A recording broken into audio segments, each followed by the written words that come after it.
आज हम बात कर रहे हैं जॉइंट पेन और उसके सॉल्यूशन, जिसको हम संधिवात भी बोलते हैं, जोड़ों का दर्द बोलते हैं। इसके कई सारे कारण होते हैं और कई सारे प्रकार होते हैं। तो जोड़ों का जो दर्द है उसमें बहुत सारे टाइप रहते हैं, जैसे कि ऑस्टियोआर्थराइटिस, जो कि ज़्यादातर वेट बेयरिंग जॉइंट्स में होता है, मतलब जिन जॉइंट्स पे हम ज़्यादा वजन डालते हैं या जिनको ज़्यादा यूज़ करते हैं उन जॉइंट्स में होता है। फिर उसके बाद रूमेटॉइड आर्थराइटिस रहता है, जो बहुत सारे जॉइंट्स को, मल्टीपल जॉइंट्स को अफेक्ट करता है, और ना सिर्फ जॉइंट्स को बल्कि बॉडी के बाकी स्ट्रक्चर्स को भी, जैसे स्किन, हार्ट, लीवर, आइज, इन सब को भी अफेक्ट करता है। और वो एक ऑटो इम्यून टाइप का डिसऑर्डर रहता है या हेरिडिटी भी रहता है कई बार। तो वो आमवात या रूमेटॉइड आर्थराइटिस उसको बोलते हैं। फिर उसके बाद नॉर्मल एक संधिवात रहता है, जो कि आपके शरीर में कैल्शियम कम हुआ या आपको किसी तरह का मस्कुलर वीकनेस है, तो उसकी वजह से भी आर्थराइटिस धीरे धीरे या एज रिलेटेड डेवलप होता है, जिसको डीजेनरेटिव आर्थराइटिस भी बोलते हैं। और इसी तरह से गाउटी आर्थराइटिस रहता है, मतलब जिनको गाउट का प्रॉब्लम रहता है, बॉडी में यूरिक एसिड का डिपोजिशन बढ़ने लगता है, किडनी यूरिक एसिड को बाहर नहीं निकाल पाती है, तो वो यूरिक एसिड आके जॉइंट्स में क्रिस्टल के फॉर्म में डिपॉजिट होने लगता है, उसको बोलते हैं गाउटी आर्थराइटिस। इस तरह के अलग अलग टाइप के आर्थराइटिस हैं। लेकिन मैं आपको बता दूं कि आज का वीडियो जो है हम ओवरऑल जॉइंट पेन पे डील कर रहे हैं। मेरे जितने भी नेक्स्ट वीडियोस लाइव रहेंगे उसमें मैं डिटेल में एक एक आर्थराइटिस के बारे में बात करूंगी। आज हम कॉमनली जॉइंट पेन के बारे में या जोड़ों के दर्द के बारे में बात कर रहे हैं। तो जैसे कि आप लोगों को अगर सुबह उठते ही अकड़न महसूस हो रही जॉइंट में, 5-10 कदम शुरुआत के चलने में दिक्कत महसूस होती है, किसी किसी को जॉइंट्स में अचानक से सूजन आ जाती है, फिर अचानक से कम हो जाती है, किसी किसी को चलने में तकलीफ होती है, किसी को सीढ़ी चढ़ने उतरने में, किसी को सुबह उठने के बाद कमर अकड़ जाती है, 10 मिनट के बाद उसे थोड़ा सीधा चलने आता है, किसी किसी को कंटिन्यू हड्डियों में से आवाज़ आती रहती है। और ये सब हमारे दिमाग में सवाल रहते हैं कि क्या मुझे संधिवात है, क्या मुझे आर्थराइटिस है। तो आप लोगों के ये सवाल का आंसर देने के लिए मैं आई हूँ। तो हम जानेंगे कि आर्थराइटिस के एक्चुअल लक्षण क्या हैं। अगर आपको सुबह उठने के बाद जॉइंट्स में किसी भी पर्टिकुलर जॉइंट में स्टिफनेस महसूस हो रही है, अकड़न महसूस हो रही है, तो हाँ, ये संधिवात हो सकता है। तुरंत अपने डॉक्टर को कंसल्ट करिए।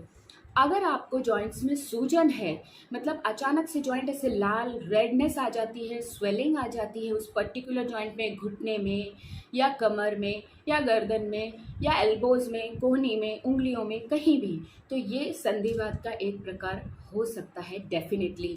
अगर आपको अचानक से पैर के अंगूठे में सूजन आती है और जलन सी महसूस होती है, तो ये संधिवात का एक प्रकार हो सकता है, जिसे कि गाउट बोलते हैं। अगर आपको अचानक से एड़ियों में दर्द होता है और आप चल नहीं पाते हैं, मतलब अगर आप हलचल करने लगते हैं तो आपको ठीक लगता है, लेकिन अगर आप बहुत देर बैठ के उठते हैं तो आपकी एड़ियाँ थोड़ी देर तक काम ही नहीं करती और वेट ही नहीं बेयर कर पाती, आप थोड़ी देर तक बिल्कुल भी चल नहीं पाते, बहुत सीवियर हील पेन होता है, तो आपका ये एक एंकल के संधिवात का लक्षण हो सकता है।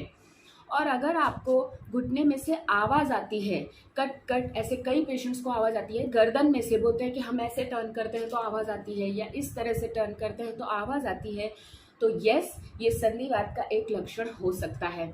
I hope I am audible to everyone. क्या सभी को सुनाई दे रहा है? जो भी लोग देख रहे हैं प्लीज़ कमेंट सेक्शन में येस बोलिए, ताकि मैं कंटिन्यू करती रहूं। आई होप आई एम ऑडिबल। सभी को सुनाई दे रहा है? Okay, thank you. सो अभी हम कंटिन्यू करेंगे कि ये तो हुए कई सारे सिम्टम्स आर्थराइटिस के। तो अभी ये सिम्टम्स तो हैं, लेकिन अब हम कैसे इनके कारण क्या हैं। सबसे इम्पॉर्टेंट कारण जो है वो है आज हमारी गलत तरह की लाइफस्टाइल, जो मैं बोलूँगी, जो कि आज मैं देख रही हूँ कि यंग लोगों में भी आर्थराइटिस हो रहा है। हम बॉडी को प्रॉपर मैकेनिज्म और सही तरीके से यूज़ नहीं करते हैं। मैंने बोला कि घुटने का जो आर्थराइटिस है, बैक का आर्थराइटिस है, ज़्यादातर गलत तरीके से या रॉन्ग पोस्चर से जिसे बोलते हैं होता है। जैसे सपोज मैं अभी ऐसे बैठी हूँ, लेकिन मैं अगर लैपटॉप पे काम कर रही हूँ और मैं कंटिन्यू ऐसे काम कर रही हूँ या ऐसे राइटिंग कर रही हूँ, तो थोड़े टाइम के बाद मुझे गर्दन का या कमर का प्रॉब्लम ज़रूर स्टार्ट होगा। और समझिए कि जैसे हमारे यहाँ बहुत सारे फैक्ट्री वर्कर्स हैं, जैसे कि सोलापुर में बहुत सारे बीड़ी बनाने के कारखाने हैं, तो वो लेडीज़ 4-4 घंटे बैठी रहती हैं और घुटने फोल्ड करके क्रॉस लेग्स करके बैठ जाती हैं नीचे। तो उसके बाद उनको आर्थराइटिस घुटने का होने के चांसेस बहुत ज़्यादा बढ़ जाते हैं। तो ये हुआ पोस्चरल प्रॉब्लम। सेकेंड प्रॉब्लम आता है हेरिडिटी या ऑटो इम्यून डिसऑर्डर्स। जैसे कि मैंने आपको बताया, रूमेटॉइड आर्थराइटिस जो है उसका कारण होता है जब हमारा इम्यून सिस्टम ही हमारी बॉडी के विरोध काम करने लगता है, तब वो आर्थराइटिस जन्म लेता है, जिसे बोलते हैं रूमेटॉइड आर्थराइटिस। तो वो ना सिर्फ जॉइंट्स को बल्कि बाकी के ऑर्गन्स को भी अफेक्ट करता है, जैसे skin, liver, heart, kidney etcetera. तो और दूसरा जो आर्थराइटिस है वो है गाउटी आर्थराइटिस।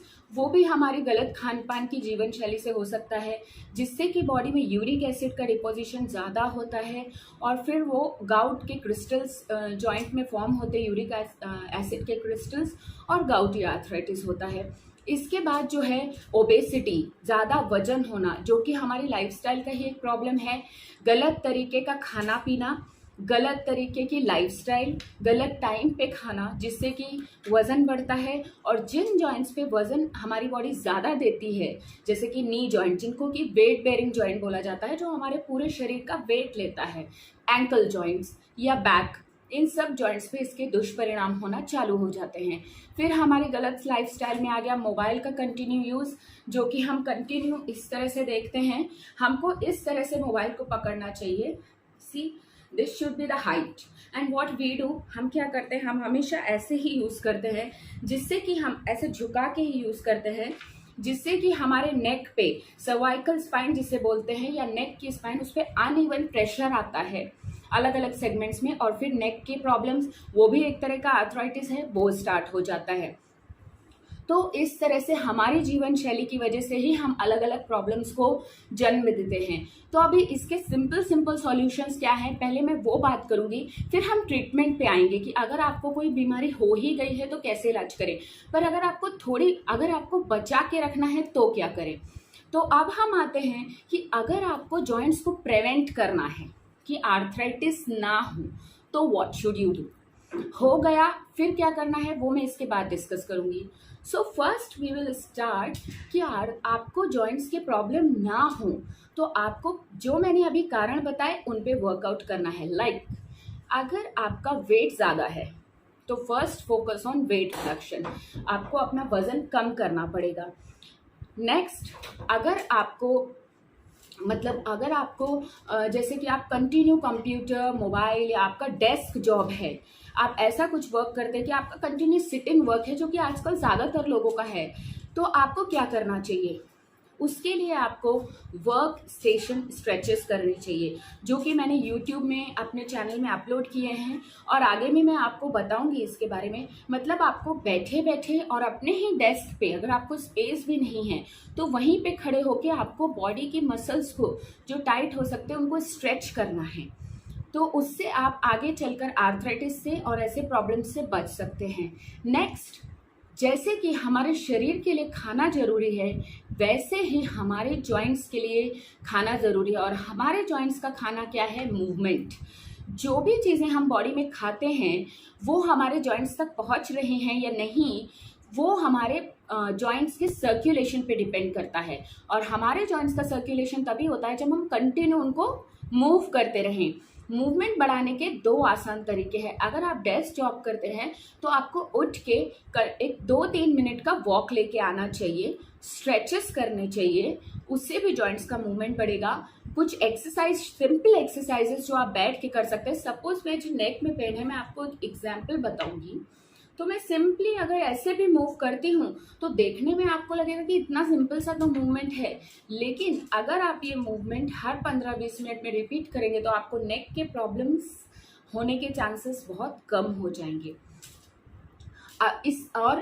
दूसरा है कि आपको उठ के जैसे कि मैंने बताया कि वॉक करना है, एक्सरसाइज करना है और सनलाइट में बैठना है। सबसे इम्पॉर्टेंट एक और फैक्टर है जो आजकल जॉइंट प्रॉब्लम को राइज दे रहा है कि हम एक तो सेडेंट्री जॉब तो करते ही हैं, उसके बाद हम सनलाइट से पूरी तरह से दूर हो गए हैं। जॉइंट्स को स्ट्रांग बनाने में सबसे इम्पॉर्टेंट रहता है विटामिन डी। विटामिन डी क्या करता है, हमारे जॉइंट्स को मजबूत बनाता है और बॉडी में हम जो भी कैल्शियम खाने के थ्रू लेते हैं वो ले जाके जॉइंट्स को देता है और हमारी हड्डियों को, हमारे जोड़ों को मजबूत बनाता है। तो अगर हमारे शरीर में विटामिन डी की कमी है तो हम किसी भी एज के हों, चाहे वो 10 साल का बच्चा हो, 5 साल का बच्चा हो, उसमें जॉइंट के इश्यूज आ सकते हैं और वो जॉइंट की प्रॉब्लम को अराइज कर सकता है। इसको मैं अपने ही फैमिली के एक छोटे से एग्जांपल से आपको एक्सप्लेन करूँगी कि जब मेरी बच्ची छोटी थी तो वो जल्दी वॉक करना नहीं स्टार्ट कर रही थी, बाकी सारी चीज़ें उसकी नॉर्मल थी, she was a healthy child, लेकिन वो 1.3 ईयर्स की हो गई, 1.25 साल की हो गई लगभग, और वो चल नहीं पा रही थी। तो मैंने आउट ऑफ कंसर्न पीडियाट्रिशियन को कंसल्ट किया और उन्होंने विटामिन डी स्टार्ट किया और टू माय सरप्राइज़ आप बिलीव नहीं करेंगे कि जैसे ही मैंने उसे विटामिन डी के 2 डोजेस दिए, मेरी बच्ची चलना स्टार्ट हो गई। तो हम लोग चीज़ों को कितना लाइटली लेते हैं और इतनी सी चीज़ कितनी इम्पॉर्टेंट होती है। मतलब विटामिन डी की डेफिशिएंसी से उसके जॉइंट्स को मजबूती नहीं मिल रही थी और वो बच्ची चल नहीं पा रही थी। तो आप सोचिए, आज तो हम लोगों के बॉडी में विटामिन डी लेवल इतना कम हो चुका है, हम प्रकृति से पूरी तरह से दूर चले गए, हम कंटिन्यू एसी में बैठते हैं, उससे भी विटामिन डी का लेवल कम होता है। तो हमें अपने शरीर का विटामिन डी लेवल मेंटेन रखना है। अगर आपकी एज 25, 30 या 40 के ऊपर है तो आपको अपना विटामिन डी लेवल चेक भी करके लेना है, जो कि ब्लड टेस्ट के थ्रू इजीली चेक हो सकता है। अभी हमको अपनी लाइफस्टाइल चेंजेस करना है और उसके साथ अभी मैं बताती हूँ कि diet is also very important. Proper nutrition भी बहुत ज़रूरी होता है जॉइंट्स की हेल्थ को मेंटेन रखने के लिए, जिससे कि आपको आर्थराइटिस आगे चल के ना हो। और कुछ ऐसी चीज़ें हैं जैसे कि आपको अपने जॉइंट्स को कंटिन्यू गलत तरीके से मोड़ना तोड़ना नहीं चाहिए। वो बहुत सारे लोग करते हैं, जैसे कभी कभार करना ठीक है, जब आप टायर्ड हैं, स्ट्रेस्ड आउट हैं तो ठीक है, stretching is a different thing. पर कई लोग एबनॉर्मल तरीके से क्वैक्स के पास जाके या किसी भी अनएजुकेटेड पीपल के पास जाके जॉइंट्स को मोड़ तोड़ के लेते हैं, जैसे गर्दन मोड़ के लिया या कमर को मोड़ के लिया। तो ये बहुत ही गलत तरीका है, इससे भी आगे चल के आर्थराइटिस होने के चांसेस बढ़ते हैं। तो ये तरीके कृपया करके ना अपनाएं। अगर आप ऐसा कर रहे हैं तो इमीडिएटली स्टॉप करें। तो ये थे जो आप प्रिवेंट कर सकते हैं, जो चीज़ें थी जिससे कि आपको आगे चल के आर्थराइटिस ना हो। अभी आपको मैं ऐसी चीज़ें बताऊंगी जिससे कि हम बिना ऑपरेशन, अगर आर्थराइटिस हो गया है तो इलाज कैसे करेंगे। अब मैं आपको दिखाती हूँ एक इसमें कि जैसे ये आपको दिख रहा है, कैन यू सी, घुटने का मैंने ये निकाला हुआ है फिल्म टैब पे, एक्सरे, कैन यू सी, क्या आप लोग देख सकते हैं। मैं आपको सिंपल एक्सप्लेनेशन के लिए दिखा रही हूँ। क्या आप लोग देख सकते हैं ये घुटने का X-ray, can you see, please can you reply. क्या आप लोग रिप्लाई करेंगे अगर आप लोग देख सकते हैं। Yes, so I got few replies. So हम आप जैसे देखेंगे कि ये एबनॉर्मल एक्सरे है, मैं ये नॉर्मल नहीं दिखा रही हूँ। तो आप लोग जैसे देख सकते हैं जहाँ पे ये ब्लैक एरो है, मतलब ये अंदर का जॉइंट का, घुटने के जॉइंट का स्पेस कम हो गया है, राइट। तब डॉक्टर बोलते हैं कि घुटने की सर्जरी करनी पड़ेगी। ये होता है आर्थराइटिस, जो मैं आपको पिक्चर में दिखा रही हूँ, मतलब जॉइंट में गैप कम हो जाना। अब आप सोचिए, जब जॉइंट में गैप कम हो जाएगा तो क्या होगा, आप चलेंगे तो हड्डी बोन से घिसेगी, जिसको बोलते हैं घर्षण होना या फ्रिक्शन होना। तो जब ये फ्रिक्शन होता है तभी जॉइंट्स में से आवाज आती है, जिसको पेशेंट बोलते हैं कट कट आवाज आ रही है, या घिसने जैसा लग रहा है, हड्डियां घिस रही हैं, चलने में दिक्कत हो रही। तब आप सर्जन या ऑर्थोपेडिक डॉक्टर्स के पास जाते हैं। तो शुरुआत में वो आपको एंटी इन्फ्लेमेटरी टैबलेट्स देते हैं, जो अच्छा है। तो फर्स्ट मैनेजमेंट, अगर आपको थोड़ा बहुत स्वेलिंग है, थोड़ा इन्फ्लेमेशन है, तो शुरुआत के 5-6 दिन आप मेडिसिन ले सकते हैं, लेकिन उसके बाद अगर आपको लाइफ लॉन्ग इन चीज़ों से बचना है और अपने जॉइंट्स को प्रिवेंट करना है, then best solution is physiotherapy. I would say it is the best treatment, क्योंकि मैंने पूरे मैं आपको अपना अगर स्टैटिस्टिक्स बताऊं तो आप मेरे टेस्टिमनी के वीडियोस भी देखिए, और बाकी भी हम लोग साल में कम से कम 20 to 25,000 पेशेंट्स को विदाउट सर्जरी ठीक करते हैं, only with physiotherapy, advance osteopathy treatment और स्ट्रेंथनिंग, स्ट्रेचिंग, जो भी हमारे मोबिलाइजेशन टेक्निक्स हैं, मैनुअल थेरेपी है, उससे मैंने कई सारे पेशेंट्स को ठीक किया है हमने, हमारी टीम ने। तो अब हम ये कैसे करते हैं, क्या करना चाहिए? अगर आपको जॉइंट का कोई प्रॉब्लम आ गया, एक्सरे एमआरआई में डिटेक्ट हुआ है कि जॉइंट में गैप कम हुआ है या संधिवात हुआ है, तो क्या होता है, मैकेनिज्म क्या होता है, उसकी वजह से पहला लक्षण आता है स्वेलिंग, इन्फ्लेमेशन। फिर दूसरा लक्षण आना चालू होता है जब धीरे धीरे स्वेलिंग काफ़ी समय तक रहती है, दर्द काफ़ी समय तक रहता है, तो पेशेंट क्या करता है, प्रोटेक्टिव मैकेनिज्म में जाता है। मतलब ऑब्वियस सी बात है, अगर मेरा जॉइंट ऐसे करने में दुख रहा है, ठीक है, अगर मेरा एल्बो को मोड़ने में दुख रहा है तो मैं क्या करूँगी, मैं उसको ज़्यादा मोड़ूंगी ही नहीं। ये नेचुरल ह्यूमन टेंडेंसी, हम इसको प्रोटेक्ट करेंगे। सपोज किसी का घुटना चलने में दुख रहा है तो वो चलना कम कर देगा, it is a very natural thing. और जैसे ही वो चलना कम करेगा तो फिर सेकेंडरी चीज़ें स्टार्ट हो जाएंगी, जैसे मस्कुलर वीकनेस, मतलब घुटने की जो आजू बाजू की स्नायु है या जिस भी जॉइंट में कमजोरी आई है उसमें आजू बाजू जो स्नायु है वो कमज़ोर होने लगेंगी, इसको बोलते हैं मस्कुलर वीकनेस। तो मैं अगर अब अपने जॉइंट को इतना ही मूव करूंगी तो ये मसल पूरी तरह से काफ़ी दिनों तक वर्क नहीं कर रही है, तो फिर ये वीक होने लगेगी। उसके बाद क्या होगा, जॉइंट टाइट होने लगेगा, मतलब इसका रेंज ऑफ मोशन, मतलब मैं अगर रोज इतना ही मोड़ रही हूँ 5-6 महीने तक, तो ये जॉइंट इसके आगे जाना ही बंद हो जाएगा धीरे धीरे, कि अब ये जा ही नहीं रहा है, ये लॉक होने लगा है। तो इसको बोलते हैं advance symptom of arthritis, lack of range of motion, मतलब उसका नॉर्मल जॉइंट की हलचल कम होना। ओके, और फिर बाकी के सिम्टम्स जैसे मैंने आपको बताया, जॉइंट्स में से आवाज़ आना, प्रॉपर मूवमेंट ना होना, स्वेलिंग, टाइटनेस, इन्फ्लेमेशन, ये सारे जॉइंट पे आर्थराइटिस के लक्षण होते हैं या जोड़ों के दर्द के। अब हम कैसे ट्रीटमेंट करते हैं, हम फर्स्ट स्टेज से लास्ट स्टेज तक पूरी तरह से जॉइंट को अच्छा बना सकते हैं। तो अभी जैसे मैंने आपको बताया, अगर स्वेलिंग और इन्फ्लेमेशन है तो इस फेज में हमारे पास बहुत सारी मशीन्स रहती हैं जिसको इलेक्ट्रोथेरेपी ट्रीटमेंट बोला जाता है फिजियोथेरेपी में, वो बहुत अच्छी तरह से वर्क करती हैं। तो उसमें हम शुरुआत में थोड़ा मशीन्स लगा के जॉइंट को इनिशियली रिलैक्स करते हैं, ताकि वो जिस तकलीफ में है, अंदर जो उसके सूजन है मसल्स में और या जो फ्लूइड जमा हो गया है वो बाहर निकले, टॉक्सिन्स बाहर निकलें और मसल्स और जॉइंट के अंदर नॉर्मल सर्कुलेशन पहले होना स्टार्ट हो जाए, जो उसका सर्कुलेशन अब रुकने लगा है। तो पहले तो हम उसको खाना देंगे, मतलब हम जो मशीन्स वगैरह लगाते हैं उससे जॉइंट के अंदर फ्लूइड सर्कुलेशन जाना स्टार्ट होता है और फूड प्रोवाइड होने लगता है जॉइंट को। एंड देन आफ्टर दैट जब पेशेंट थोड़ा सा रिलैक्स हो जाता है 2-3 डेज में, जब उसका पेन थोड़ा कम होता है, देन हम उसको जॉइंट को मोबिलाइज करना स्टार्ट कर दें थ्रू आवर हैंड्स। तो हम कैसे उसके जॉइंट को मोबिलाइज करते हैं, जिसकी कई टेक्निक्स होती हैं, अलग अलग जॉइंट्स को मोबिलाइज करने की अलग अलग टेक्निक्स होती हैं। तो हम फिर जॉइंट को मोबिलाइज करना स्टार्ट करते हैं। एंड देन अगर जॉइंट में मसल वीकनेस आ गई है तो हम वो असेस करते हैं। फिजियोथेरेपिस्ट प्रॉपरली हर पेशेंट को असेस करता है, और हर एक पेशेंट के लिए हर एक चीज़ वर्क नहीं करती है, ये याद रखिएगा। There are lot of treatments. तो फिर हम जॉइंट के मोबिलाइजेशन एक्सरसाइज स्टार्ट करते हैं, अगर टाइटनेस है तो स्ट्रेचिंग एक्सरसाइज स्टार्ट करते हैं, अगर वीकनेस है तो मसल्स की ताकत बढ़ाने के एक्सरसाइज स्टार्ट करते हैं। इस तरह से धीरे धीरे करके जॉइंट नॉर्मल स्ट्रेंथ में आता है, उसका प्रोटेक्टिव मैकेनिज्म वापस से मजबूत होने लगता है और लाइफ लॉन्ग वो जॉइंट स्ट्रॉन्ग रहता है। मेरे पास से जो पेशेंट 5-5, 6-6 साल पहले ट्रीटमेंट लेके गए, 8 साल पहले ट्रीटमेंट लेके गए, वो सब जो भी पेशेंट अगर एक्सरसाइज स्टॉप नहीं करता और जो भी उनको केयर बताई गई है, जैसे कि मैंने अभी आपको बताया आधे घंटे में मूवमेंट करना, एक्सरसाइजेस करना, विटामिन डी लेना, तो उनको आगे चल के कोई भी तकलीफ नहीं आती है।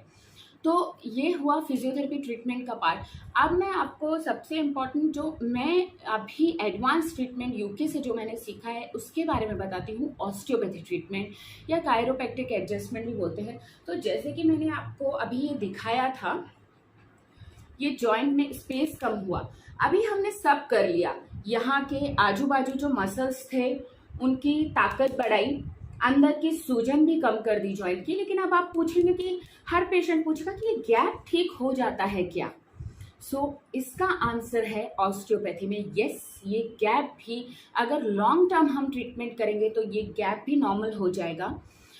तो डेफिनेटली हम जो ऑस्टियोपैथिक अलाइनमेंट करते हैं उसमें कुछ इस तरह के टेक्निक रहते हैं कि मैं असेसमेंट करती हूँ कि जॉइंट यहाँ से गैप कम हो रहा है, पहले हम एक्सरेज देखते हैं और कुछ टेक्निक से भी पेशेंट को असेसमेंट करते हैं। समझिए जॉइंट का गैप, अंदर के बाजू से जॉइंट ऐसे जुड़ गया है, जैसे कि ये एक जॉइंट है, समझिए इसके बीच में इतना स्पेस नॉर्मल है और वो ऐसे नजदीक आया है, इसको बोलते हैं गैप का कम होना। अब समझिए अंदर की तरफ से गैप कम हुआ है, जॉइंट ऐसा हो गया है, ऐसा बाहर से वो ओपन है लेकिन अंदर से क्लोज हो गया है। तो हमारे पास कई ऐसी टेक्निक्स होती हैं जिससे हम जॉइंट को वापस नॉर्मल अलाइनमेंट में जाते हैं, लेके जाते हैं। मतलब जहाँ से जॉइंट क्लोज हुआ है वहाँ से उसको ओपन करते हैं, अलाइनमेंट करेक्ट करते हैं बॉडी का, ऊपर से नीचे तक अलाइनमेंट चेक करना रहता है, क्योंकि अगर यहाँ भी कुछ गड़बड़ है तो उसका परिणाम आपके बैक पे आएगा, फिर नी पे जाएगा। तो हमको पूरी स्पाइन ऊपर से लेकर नीचे तक वर्क करना पड़ता है और हम फिर जॉइंट का अलाइनमेंट करेक्ट करके आगे उसका मूवमेंट नॉर्मल कर सकते हैं और उसको नॉर्मल पोजीशन में ला सकते हैं। तो ये सवाल कई लोगों के मन में होता है कि क्या गैप ठीक हो जाएगा? यस, अगर बहुत ही डैमेज हो चुका है जॉइंट तो कई बार थोड़ा टाइम ज़्यादा लगता है, बट मैक्सिमम टाइम ये प्रॉब्लम भी आपकी ठीक हो ही जाती है। तो इस तरह से फिजियोथेरेपी ट्रीटमेंट जो है, जो कि मैंने अभी आपको बताया, जो 3-4 तरीक़ों से डिवाइडेड है। Electrotherapy, machinery treatment, exercise therapy जिसमें जॉइंट्स को मजबूत करने के एक्सरसाइज कराते हैं और जॉइंट का हाइड्रेशन फ्लूइड मेंटेन रखने के लिए एक्सरसाइज कराते हैं। नेक्स्ट ऑस्टियोपैथी ट्रीटमेंट, जिसमें अगर जॉइंट का अलाइनमेंट ही गड़बड़ हो गया है तो उसको ठीक करते हैं। उसके बाद उस अलाइनमेंट को मेंटेन रखने के लिए एक्सरसाइजेस कराते हैं। तो ये सारे ट्रीटमेंट का अगर हम कॉम्बिनेशन करें और उसके साथ अच्छी लाइफस्टाइल, अच्छा डाइट, नेचुरल विटामिन डी, इन सब को मेंटेन रखें तो आर्थराइटिस होगा नहीं, और अगर हुआ है तो वो बहुत जल्दी आपको उससे निजात मिल जाएगी। तो जैसे कि मैंने बताया कि फिजियोथेरेपी ट्रीटमेंट अगर आपको सर्जरी बताई गई है तो first consult us for physiotherapy. हमने अभी तक बहुत सारे पेशेंट्स को ठीक किया है। आप 9561171888 नंबर पर व्हाट्सएप कर सकते हैं। इस वीडियो के कमेंट सेक्शन में भी अपनी जितनी भी क्वेरीज़ हैं वो सारी क्वेरीज़ डालिए, सबके जवाब मैं दूंगी। और आगे भी आप कौन सा वीडियो देखना चाहते हैं वो भी ज़रूर कमेंट सेक्शन में डालिए। हम आर्थराइटिस के ऊपर पूरी सीरीज़ करेंगे, अलग अलग आर्थराइटिस के वीडियोस बनाऊंगी मैं और उसको पोस्ट करूंगी और या यूट्यूब लाइव आने की कोशिश करूंगी। उसके साथ ही आप मेरे चैनल को सब्सक्राइब करना मत भूलिए। जिन्होंने सब्सक्राइब नहीं किया है या अपने फ्रेंड्स को बोलिए, उनको काफ़ी अच्छी इन्फॉर्मेशन मिलेगी घर बैठे। आगे चल के मैं कई सारी एक्सरसाइजेस भी बताऊंगी जिससे आप घर बैठे कर सकते हैं और आर्थराइटिस को प्रिवेंट कर सकते हैं। और उसके साथ साथ सबसे इम्पॉर्टेंट मैं ये बोलना चाहूँगी कि अभी से सनलाइट में बैठना स्टार्ट करिए, जॉइंट्स का मूवमेंट बढ़ाइए। और अगर आप यहाँ नहीं आ सकते हैं तो हम ऑनलाइन कंसल्टेशन भी प्रोवाइड करते हैं। आप कॉल कर सकते हैं 9561171888 पे, हम आपको हेल्प करने की ज़रूर कोशिश करेंगे। साथ ही साथ अगर आप यहाँ किसी फिजियोथेरेपी यहाँ नज़दीक नहीं रहते हैं, कहीं दूर रहते हैं, इंडिया में बहुत अलग स्टेट में रहते हैं, तो आप वहाँ भी फिजियोथेरेपिस्ट की सलाह ज़रूर लीजिए। अगर आपको घुटने का, कमर का, गर्दन का किसी भी तरह का ऑपरेशन बोला गया है या बहुत लंबे समय से आप दवाइयाँ ले रहे हैं लेकिन आप ठीक नहीं हो रहे हैं, लेकिन आप सोच रहे हैं कि जब मेरा डॉक्टर बोलेगा तभी मैं फिजियोथेरेपिस्ट के पास जाऊँगा, तो वो गलती मत करिए। उतना इंतज़ार करके अपने जॉइंट्स को और डैमेज मत करिए, क्योंकि फिजियोथेरेपी तब बेस्ट वर्क करती है अगर वो अर्ली स्टार्ट की जाए।